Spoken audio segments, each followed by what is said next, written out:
आपण ज्यांना आराध्य मानले त्या स्वामी महाराजांची नित्य सेवा करा. महाराज प्रत्येक वेळेला प्रचिती देतील.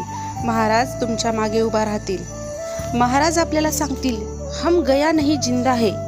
हम गया नहीं जिंदा है या वाक्यावर महाराज प्रत्येक घडीला प्रचिती देतील. भक्तांनो, सेवा करा, सेवेकरी व्हा. महाराज नित्य नियमाने आपल्या मागे असल्याचा पुरावा आपल्याला घडीला देतील. स्वामी महाराज भक्तवत्सल आहे, भक्ताभिमानी आहेत. आपल्या भक्ता इतका अभिमान त्यांना दुसरा कशाचाही नाही. म्हणून स्वामी महाराजांची सेवा करा. स्वामी महाराजांच्या चरणात लीन व्हा. अनन्य भावाने सांगा, तुम्ही आहात महाराज, म्हणून मी आहे, म्हणून मी आहे. जर तुमचा स्वामींवर विश्वास असेल तर हा चॅनल तुमच्यासाठीच आहे. लाईक करा, शेअर करा व सबस्क्राईब करा आणि कमेंटमध्ये लिहा श्री स्वामी समर्थ. व भक्तीच्या या प्रवासात स्वामी आणि मी यांच्यासोबत राहा. श्री